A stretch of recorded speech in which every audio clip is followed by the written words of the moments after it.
Feng Xiao has just committed the ultimate betrayal by joining the 13 Floors of Yunhai and stabbing Suichu in the chest. Suichu is filled with regret over ever trusting Feng Xiao, whereas Feng Xiao is having a much more romantic revelation. Are these two rivals destined to become enemies, or will this volume reveal unexpected devotion for one another? Find out in the 4th volume of Peerless. Welcome to Danmei Book Club. Head to Kichter.com to buy a shirt or a mug. What's up, guys? It's Kichter. I'm here with my beautiful fiance Stitch to talk about Peerless Volume 4. And be prepared to brace yourself, because this volume made me ship Feng Xiao and Cui Buqu so much more.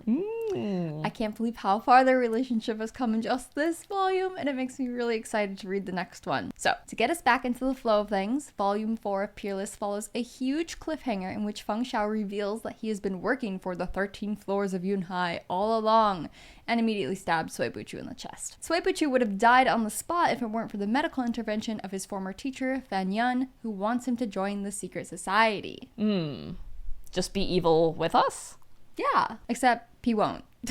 Bye, Choo-Choo. I'll see you when you wake up. And if you don't wake up, I'll still see you, because I'm gonna kill myself and meet you in heaven or whatever. So the first chapter opens on a dreamscape in which Cui Buqu, still unconscious, confronts Feng Xiao.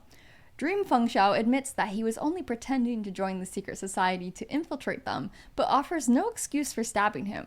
Yeah, sorry I'm evil. I guess stabbing you was out of line. You think?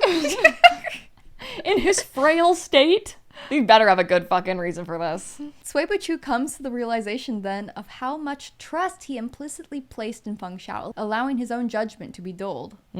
Unlike the knife, which pierced through him. Very sharply. He views it as a mistake. And indeed, in his dream, the mistake is fatal. Feng Xiao stabs him again and leaves him to die. Okay, so he's a little traumatized. Oh my god. But when he awakes, a different scene awaits him. Feng Xiao is waiting by his bedside in the cavernous hideout of the secret society. He explains that he avoided all his vital organs, counting on Fan Yun's intervention to save him, and motivated by the fact that Cui Buqu would have been dead for certain if Yushu struck first. If you remember, Yushu, bald guy, really has it out for both of them. Okay. So I actually saved you by stabbing you first. Yes. Gotcha. Because I stabbed you so that you would Safely. live. Safely. There's a line about Cui Buqu's heart being like half a centimeter out of Blind place. and Feng Xiao. He just knew that. He's like, I held your hand once and I felt up your pulse and I knew where all of your insides were. Through the echolocation of your heartbeat, I could tell your heart was a little misaligned. So I aimed right for your heart where it would have been.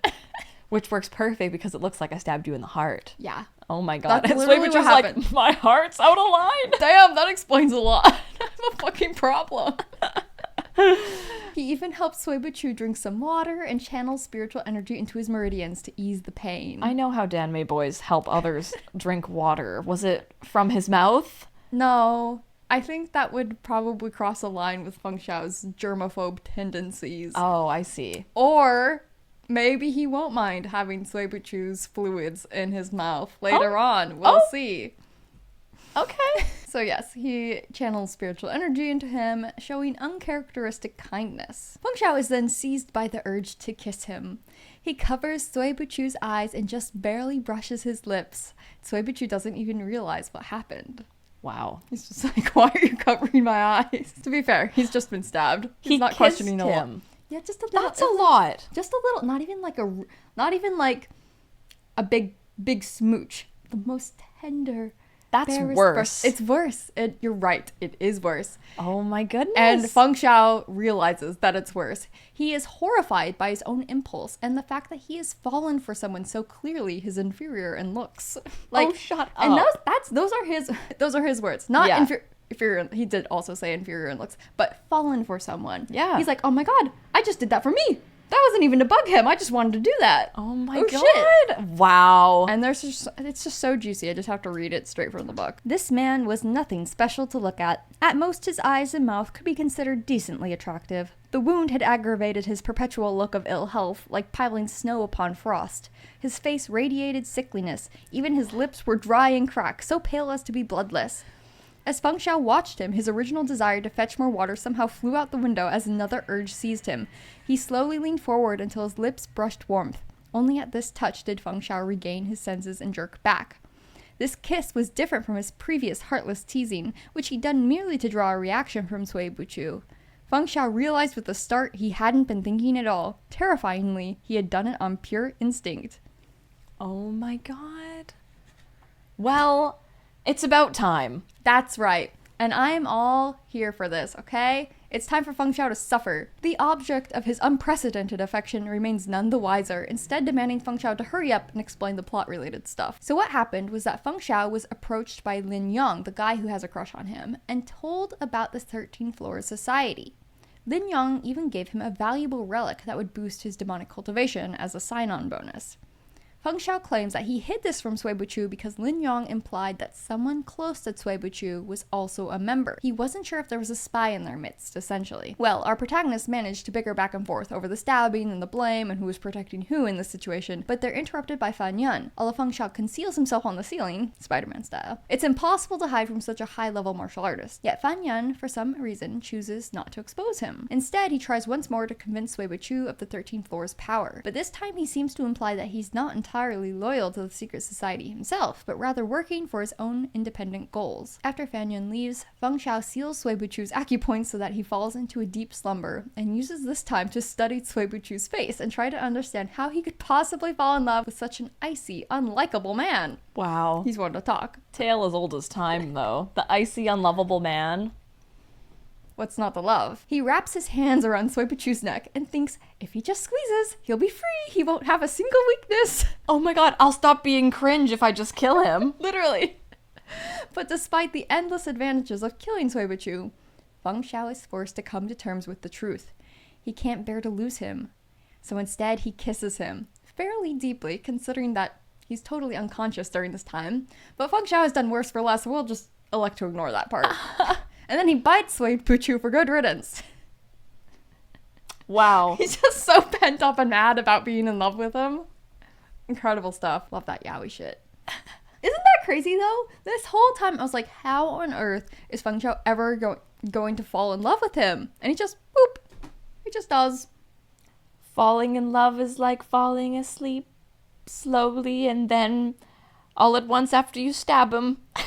And it's kind of a nightmare. Yeah, so it'll be interesting to see what Feng Xiao does with this discovery of his own attachment. Yeah. Like, personally, I was expecting him to still double down on being an asshole, but I don't think he has it in him. He's not Yan Wuxi. He's actually slightly better. Does he start treating Cui Buqu like the little princess he should be? Well, maybe not that much. But, as we'll see, it starts becoming evident almost immediately how much he's changed. Oh, okay. Martial art masters that still need oxygen to breathe and will eventually die if set on fire. Cui Buqu in a maid outfit. You cannot possibly guess where this is going. Mm-mm. Now, Feng Xiao has a semblance of a plan. Before the two of them went on this journey and discovered the cave, he scheduled reinforcements to arrive later. But until then, he has to contend with the other members of the 13 Floors as they await the arrival of their pavilion leader. Tensions rise when Feng Xiaolan's death is discovered, with Yuan Sanxue immediately accusing Feng Xiao and Feng Xiao turning the accusation back on him. But before this conflict can be resolved, a cry rings out that there is fire in the cave system. Now, if you know anything about fire and you know anything about caves, you know this is a very bad combination. Mm-hmm. Everyone rushes to flee to the surface, but Feng Xiao turns back to rescue the peacefully sleeping Cui Buqu, and Yushu follows. He already hated Feng Xiao and Cui Buqu for foiling his plans before and even destroying his eye, but discovering that Feng Xiao faked joining the 13 Floors and is still colluding with Cui Buqu gives him a valid excuse to attack him. In the heavy smoke from the fire and crumbling stone ceilings as a lightning storm batters the mountain, the two of them engage in a fierce battle. Feng Xiao is pierced with special invisible needles that have the power to disrupt his meridians and act as a painful poison. But he then lures Yushu in the complex illusion array guarding the cave before escaping himself. Meanwhile, what has happened with Cui Buqu? Someone, certainly Fan Yun, freed his acupoint so that he could wake up and find himself conveniently equipped with highly flammable lantern oil and a maid outfit. For disguise, of course. Oh, of course.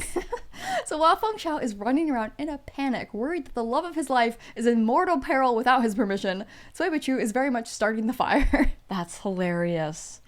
He knows Fan Yun is more than likely using him rather than simply helping him, but he's willing to disregard that to cause chaos. Despite successfully setting the kitchen ablaze, his injuries are still severe. Cui Buqu soon struggles to move any further and fights to keep from passing out. In these moments, he can't help but think of Feng Xiao. Crazy.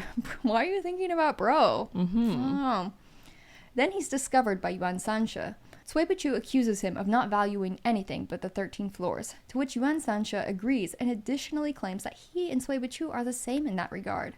He says, romantic passions only hinder us. To give your heart to someone else is to lose yourself. Ooh. Yeah, kind of on theme here. Then he questions Feng Xiao's willingness to risk himself to save Cui Buqu.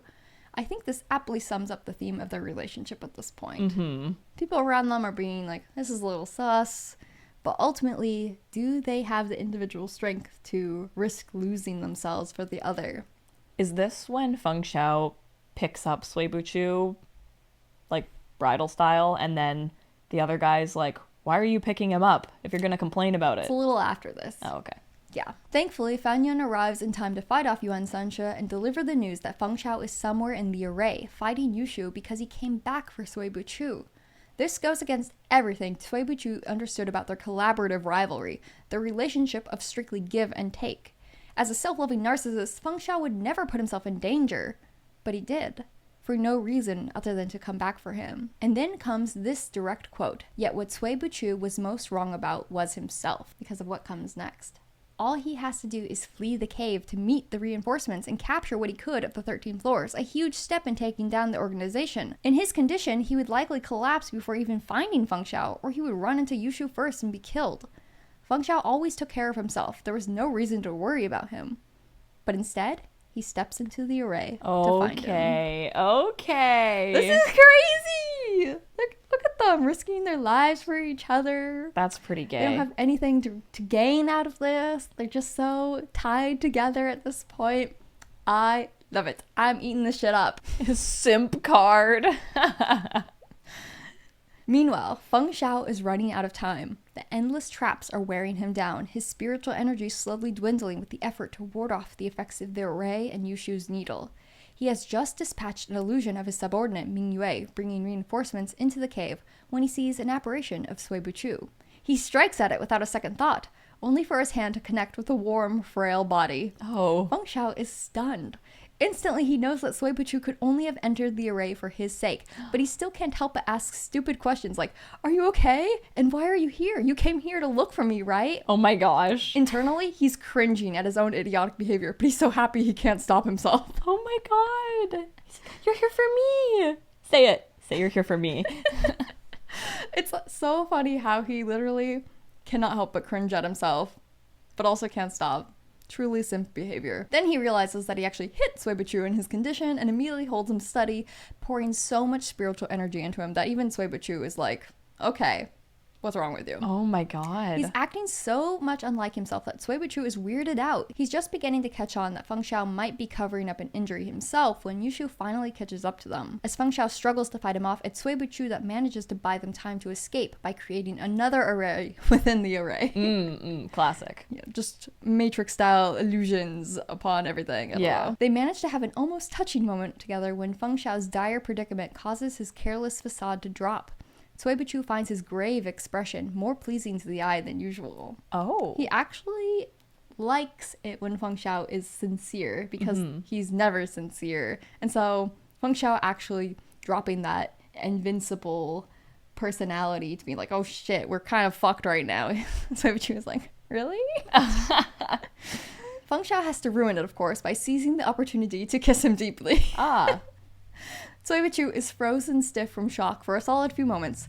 When he finally remembers to resist, Feng Xiao writes in his palm, endure. Feng Xiao almost laughs when Cui Buqu obediently falls still again, because he's remembering the last time they had to feign intimacy in the Western Khaganate.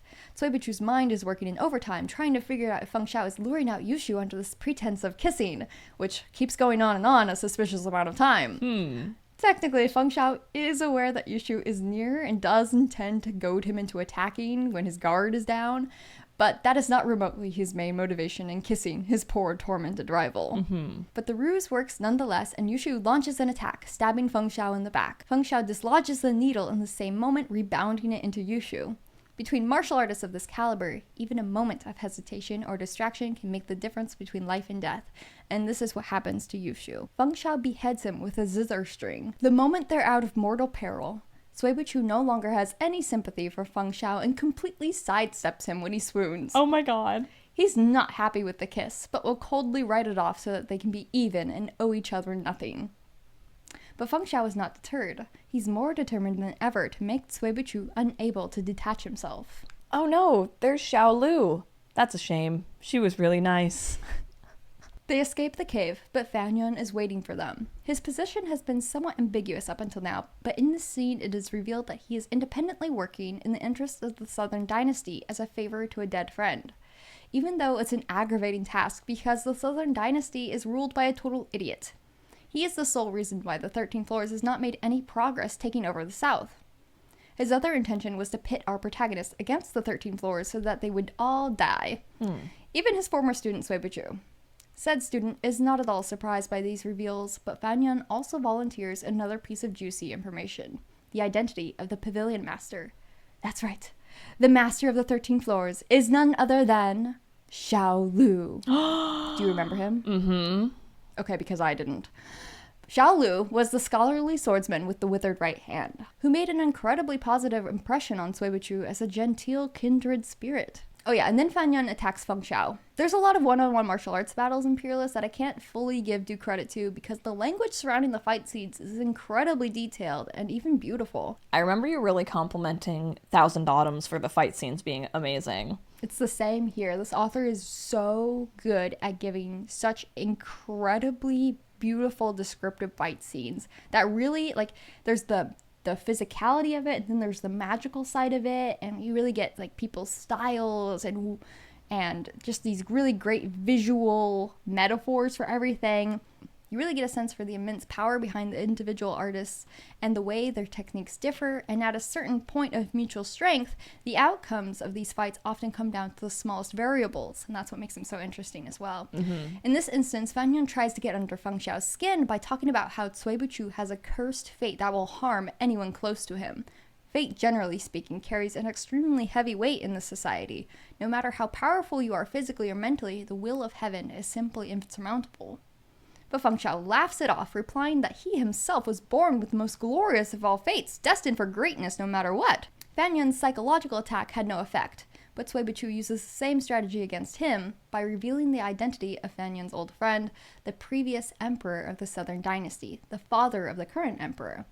Tasked by the prior emperor to look after his young son, Fan Yun is cursed with a thankless and impossible task of safeguarding the empire from this unworthy heir's own actions. Fan Yun wavers, and in this moment, Feng Xiao lands an attack on him, turning the tide of battle and forcing Fan Yun to escape with injuries. After that, Feng Xiao's subordinate Ming Yue arrives, having captured Lin Yong and gone in search of them. Feng Xiao insists upon carrying Suichu himself as the two of them finally descend the mountain to recover and debrief. Yeah, a lot to debrief about. So Feng Xiao actually picks Suichu up bridal style, and then when Ming Yue is like, hey, you're super injured, let me do that, he's like, no, I already picked him up, I'm not gonna put him down again, that's so stupid, I'm gonna carry him down this whole fucking mountain. Obviously, I'm gonna carry my wife down the mountain. Don't touch, she's mine. They're gonna debrief? They're gonna debrief. Didn't know they even wore briefs. Trade offer. I receive an entire country's worth of intelligence records. You receive me having to interact with you at least once. Suichu to Feng Xiao. Oh my god. Okay, does Suichu catch on that Feng Xiao's like obsessed with him? He has no fucking clue, actually. Okay. But he does know that Feng Xiao likes to bug him. In this period of respite, Feng Xiao intentionally loses a board game to grant Suichu one request, anything he wants. And Suichu instantly responds with, okay, hand over your intelligence files on every single government official in the nation. You know, just casually asking for his bureau's life work. And Feng Xiao says, sure, anything you like.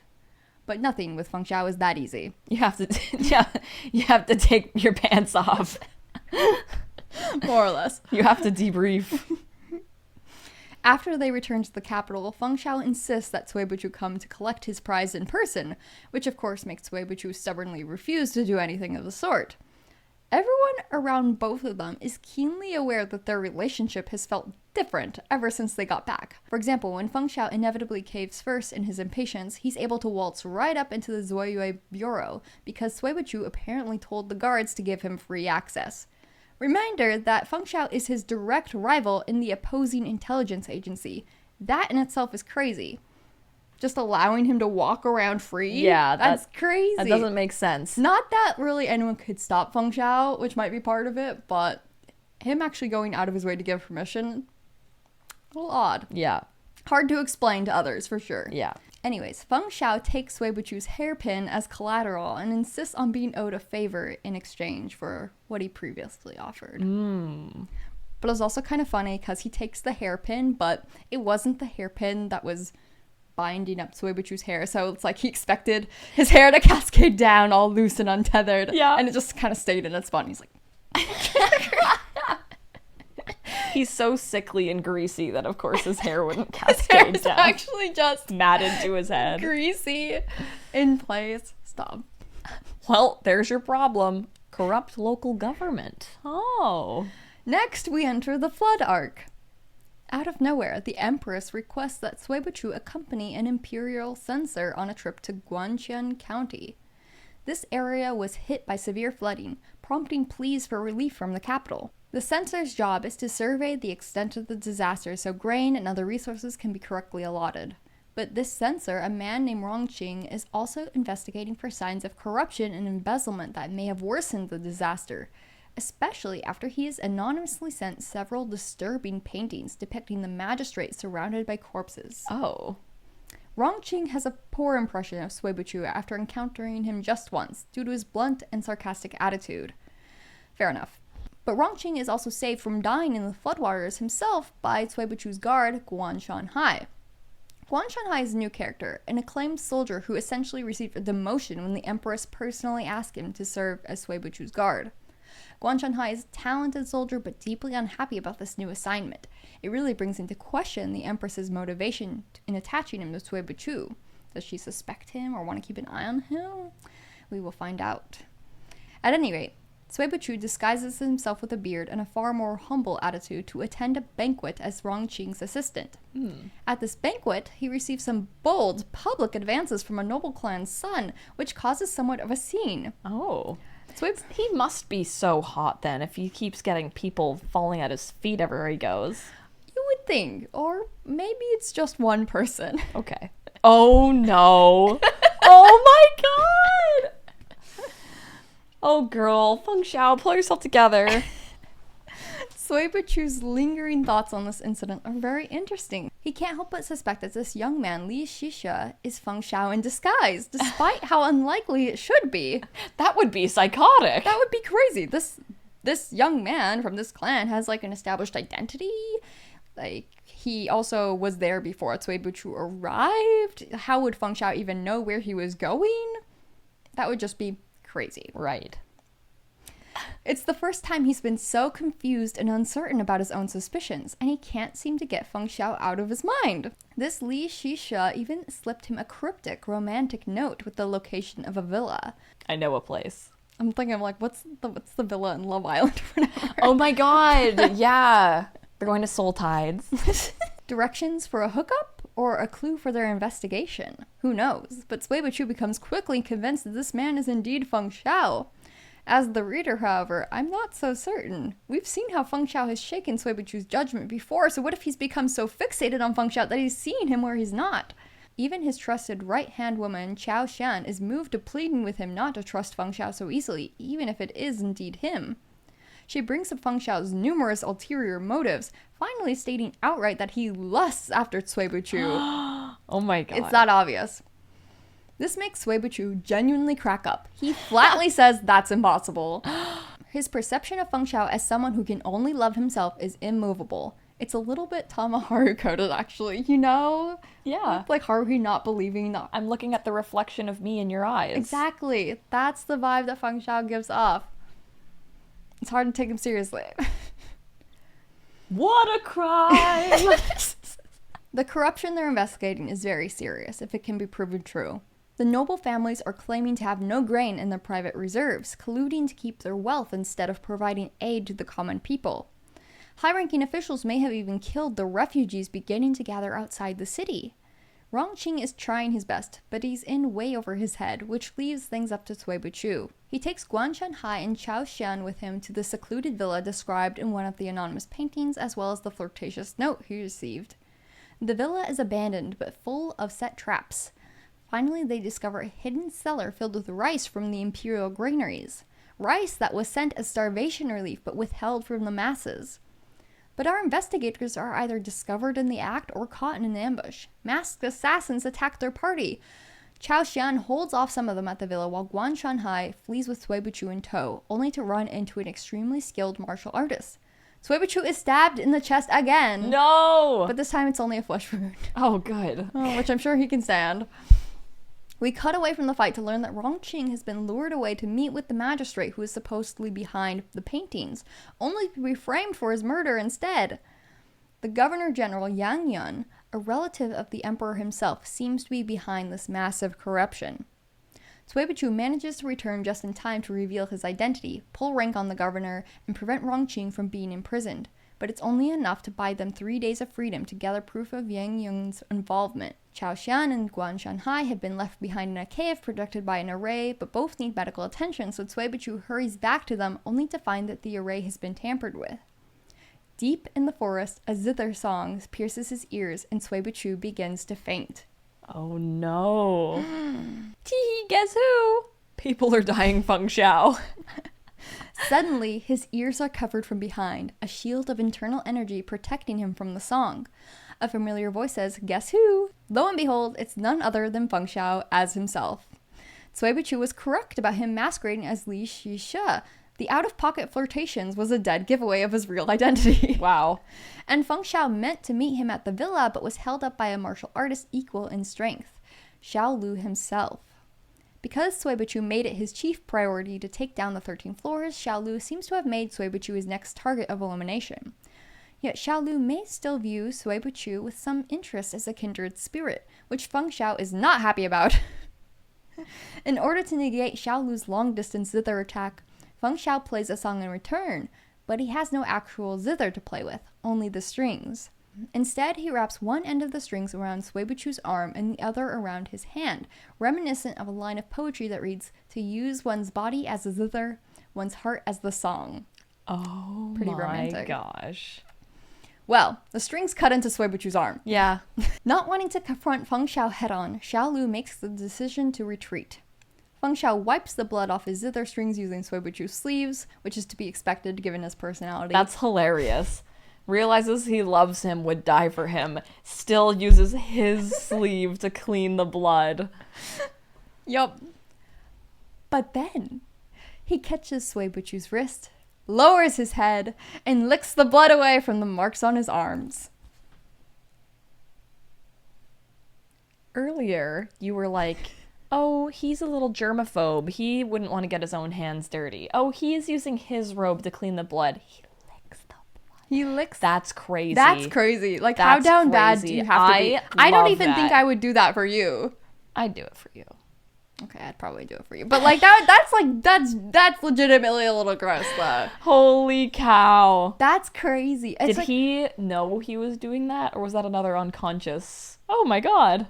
it doesn't talk about Feng Xiao's thought process there. Understandable. But I it would like to hear Suichu's thoughts. But it's so interesting because when I was reading it and the strings cut into Cui Buqu's arm, I was like, oh, he's still, he doesn't want Cui Buqu to die, but he doesn't really care that much about him physically. I guess, like, I was looking for a huge personality change on Feng Xiao's part, and I was testing, like, how much has he changed in regard to Cui Buqu. But then him licking the blood is like, okay, I see now. You're really not okay with him getting hurt at all. That's crazy. Yeah. You're gonna act a little crazy about it. That's crazy to do. Mm-hmm. That's nuts. And also crazy considering he's a germaphobe. Cue Cui Buqu's obligatory freeze first, then resistance, which results in Feng Xiao rendering him immobile and flushed in his arms. Oh. You may be wondering how Feng Xiao can keep getting away with these shameless infractions, but in his mind, it's no different than teasing a fox. He has figured out how much he can antagonize Cui Buqu before he needs to pull back, so that Cui Buqu can express his frustration without developing a serious grudge. Oh, wow. It's kind of diabolical, but I love that for him. Okay. And Feng Xiao does indeed know when to give as well as take, cooperating with Cui Buqu upon request. He is an extremely useful person, and so when he's giving Cui Buqu what he wants, Cui Buqu is willing to put up with a lot of shit. I see. He's playing that game. Mm-hmm. I don't know what to call that game, but he's playing it. The missing grain is stored in this guy's balls. No, really, look. Cui Buqu, where are you going? This picture is so good. Feng Xiao explains that he took Li Shisha's identity after receiving a note either from Fan Yun or another member of the 13 Floors, implying that the Jade of Heaven Lake was in this specific region. Cui Buqu, on the other hand, was drawn to this case because he found something suspicious about Yang Yun from the list of government officials that Feng Xiao handed over to him. Essentially, Yang Yun may be guilty of embezzling grain over the past 3 years under the cover of a policy he enacted. Nobles who donated their grain to cover flood disaster relief could receive a tax break, alleviating strain on both the common people and on the imperial granaries. However, the flooding over the past few years has been mild, not necessitating this level of relief.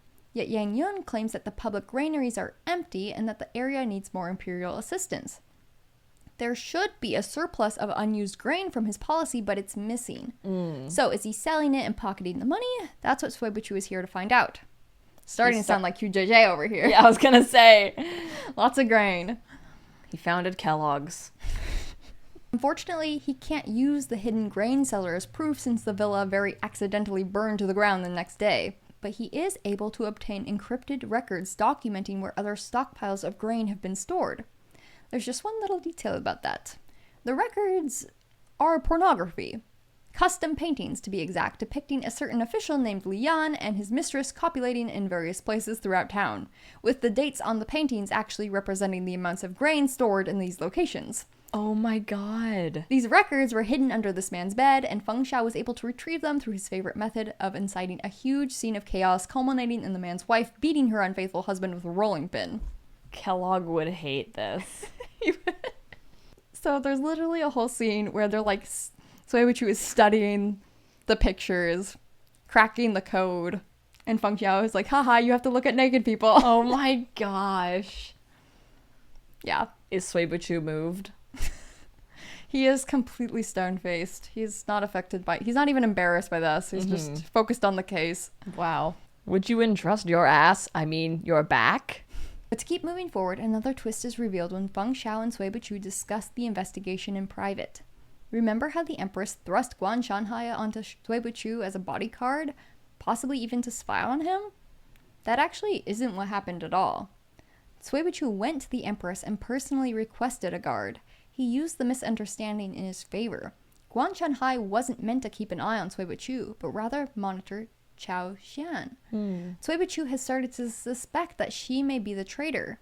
The 13 Floors has been constantly setting traps for Cui Buqu, seeming to know his every move. Fan Yun may have been familiar with Cui Buqu's past, but he doesn't know his current whereabouts, so Cui Buqu took Chao Xian on this trip, alerting no one else of his plans beforehand, and leaving only Chao Xian, the possible culprit, to pass on information to the enemy.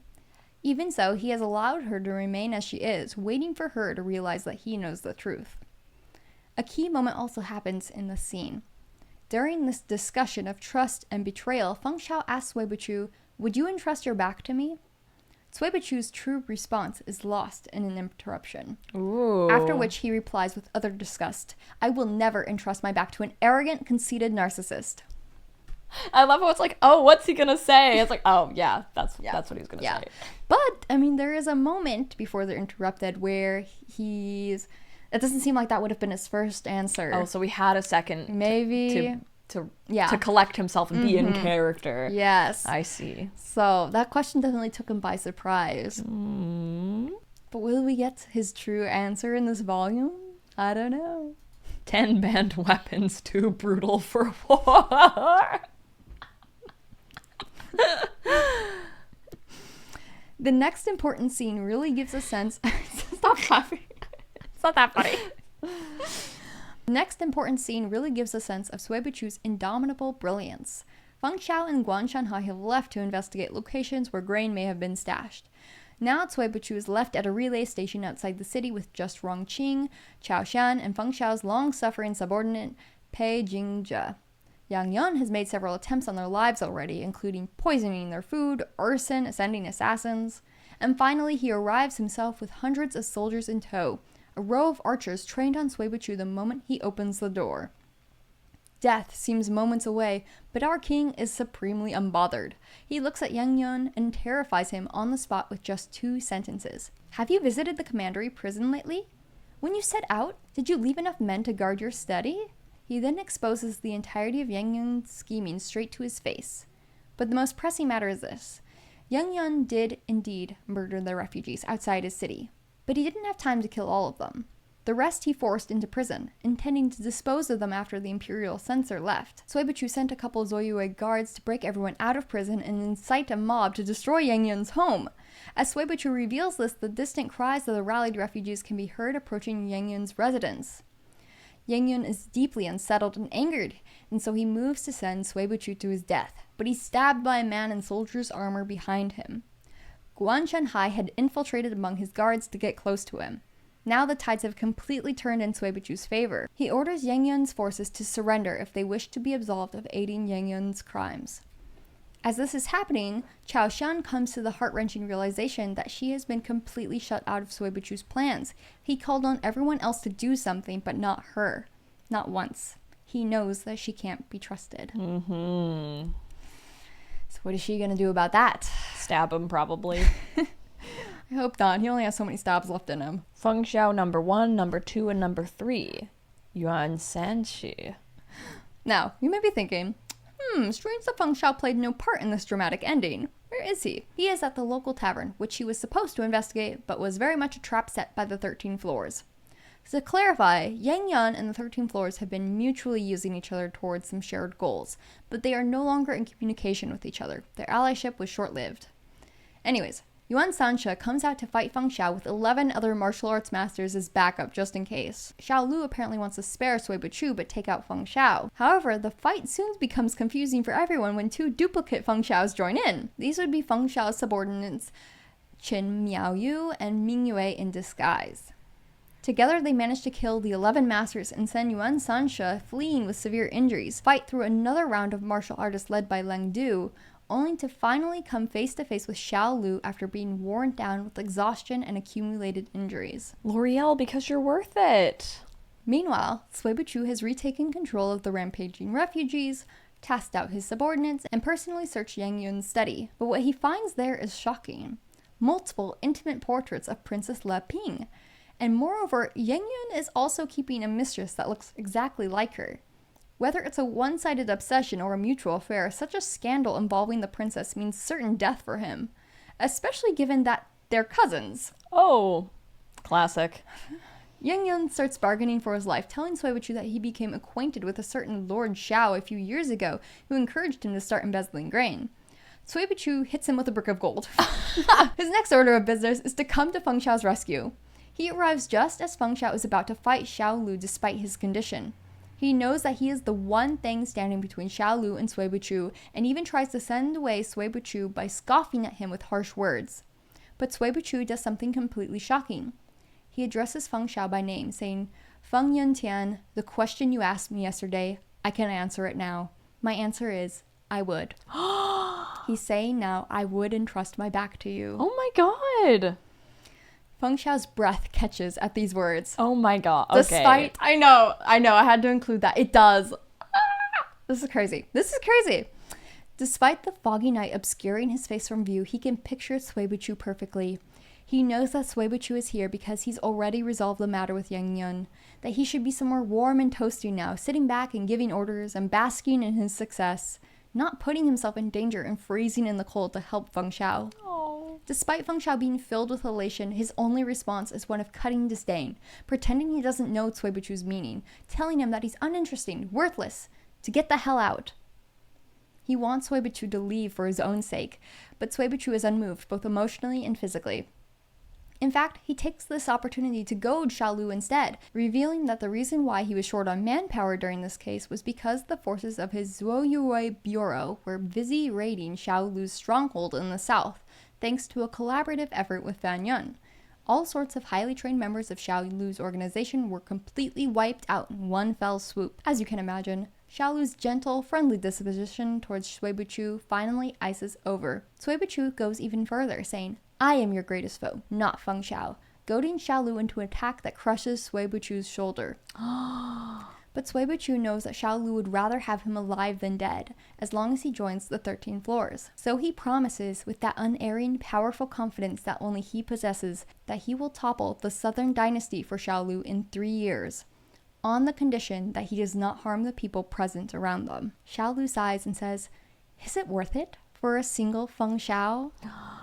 Cui Buqu silently mouths the words back, "Worth it." Oh my god. In that instant, Feng Xiao can't help but move. He attacks Xiao Lu even though he knows he doesn't have enough strength to win. For you see, Xiao Lu obtained the Jade of Heaven Lake and absorbed it to enhance his martial arts, making him Feng Xiao's equal and then some. Mm-hmm. But is that not crazy? Yes! Is that not crazy? Right in front of Xiao Lu's salad? Honestly, he's like, what the hell is going on here? Damn, because you're worth it. Because he would. Because he's worth it. That's crazy. Okay. The whole the callback with like, would you entrust your back to me? I was like, I was sure that was gonna come back in, but like, that was good. I'm like, even him saying worth it to Xiao Lu is crazy. It's like, you didn't have to say anything. Actually, it was you giving get my wife's name out of your mouth. Like, what? Worth it? He's worth it? Shut up! This is crazy to me. This makes me insane. Yep. I can't believe they come this far. I love it. Feng Xiao being down so bad, Cui Buqu actually going through all of this just to save him. I want to see him make out now. Me too. Cui Buqu, you like me, don't you? Feng Xiao manages to hold on, even injuring Xiao Lu with his remaining zither strings combined together. Yet the battle remains with him at the disadvantage, until Feng Xiao is struck with a sense of clarity. His complete disregard for fate, the laws of heaven and earth, the shackles of society, and so on, combined with his sheer desperation to prevent Cui Buqu from being taken away from him in this moment, opens up a path of survival. His martial arts reaches a sudden breakthrough, turning the tide of battle once more in his favor. Xiao Lu is forced to concede and retreat, ever the strategic and patient one. The reunion between heavily injured Feng Xiao and heavily injured Cui Buqu is about as romantic as you would expect. Feng Xiao criticizes Cui Buqu for coming at all when he should have just left with Xiao Lu, and Feng Xiao criticizes Cui Buqu for coming at all when he should have just left with Xiao Lu instead if he admires him so much, calls him out for saying worth it, and that he would entrust his back to him, and then promptly kisses Cui Buqu silent when he starts denying ever saying such things. Oh my gosh. Oh my gosh. He kisses him You for just real. can't help. To be fair, Cui Buqu has never once initiated the kiss, but it's just so funny how he can't help but kiss him in this moment. It's so cute. Well, this is their first kiss that's like, you know, not under some weird pretense. Yeah, I mean, Cui Buqu is going to have a hard time explaining that one, especially after everything he just did. Yep. Cui Buqu momentarily forgets the freezing rain and agonizing pain and even forgets to resist. Okay. He wonders why Feng Xiao would do such a thing now, in front of others. He considers pretending to faint, his usual strategy, but Feng Xiao mutters against his lips, "If you pretend to pass out, I swear I'll strip you naked in front of them," and continues to kiss Cui Buqu until he's flushed and breathless. Oh my god. So it's like, again, he still doesn't quite get that Feng Xiao is interested in him in this way and is kissing him for no other reason. Right. But the evidence is becoming quite compelling. Cui Buqu is then described as seemingly angry, yet not truly so. Oh. Feng Xiao was close enough to see his expression clearly, and his heart swelled with pride knowing that others might not notice such details, but he did. Oh. So that's crazy. This kiss is described, and then Cui Buqu is described as not actually angry. Yeah. It's kind of like picking up a cat, you know? Mm-hmm. It's like, oh, are they going to fuss? Are they going to try to wiggle out of your arms? Yes. But are they going to run away afterwards? Probably not. Yeah. That's just how cats are. Their subordinates are shocked speechless, not sure if they're hallucinating. They choose to lay down and nap in the rain instead of facing reality. Feng Xiao and Cui Buqu still manage to bicker as they help each other upright. Feng Xiao weaker than Cui Buqu for once. Cui Buqu drops him and leaves him laying in the rain. but then returns with a cloak and a walking stick for him. Oh. He doesn't say a word about his own broken bones, but Feng Xiao notices his pain anyways and doesn't lean on him too much after that. This short paragraph sums up their newfound truce perfectly. The two of them struggled on, supporting each other as they awkwardly made their way back. Their pace was slow, for they had to spare some of their strength to bicker. Neither was willing to concede. Oh, that's really sweet. Right? Like, their dynamic's still the same, but clearly a lot has shifted. Yeah. Just from that summary alone. I support women's rights and women's wrongs. So, the aftermath is as follows. Feng Xiao goes into seclusion to recover, ordering his subordinates to follow Cui Buqu's commands. Cui Buqu handles the messy business of helping the distrustful refugees get what they need, taking lots of medicine, preparing the records for Yang Yun's trial in the capital, and pressuring the noble families to cough up grain for the commoners since Xiaolu took everything that Yang Yun had stashed. Chao Shen went through her own internal conflict during all of this and ultimately made the decision to own up to Cui Buqu and accept a second chance to stay in the Zuoyue Bureau, even if it's not by his side. Despite being given a chance to be entirely free, she'd rather take a demotion and start from scratch in the bureau in a very faraway sentry post. She's so much happier now with this guilt off her chest. What happened was, back in the day when Cui Buqu found her, she had just been recruited by the 13 Floors at the lowest point in her life. She hadn't even received her first assignment yet. She was just told to wait at a certain tea house until a messenger arrived. But the messenger never came, and she became increasingly desperate. Cui Buqu was not yet the head of the Zuoyue Bureau and had no reputation, but he took her along with him on his cases and taught her new skills and gave her a place to belong. Only then was she finally contacted by the 13 Floors, forced to pass along information about Cui Buqu in order to avoid exposing her past and getting kicked out. She was willing to pay with her life by going to face off against Xiaolu alone, but instead Cui Buqu guaranteed her this second chance. I see. So that's nice. She came around. Sad story. Girl, I am having heart surgery. Boy, I know, I love you.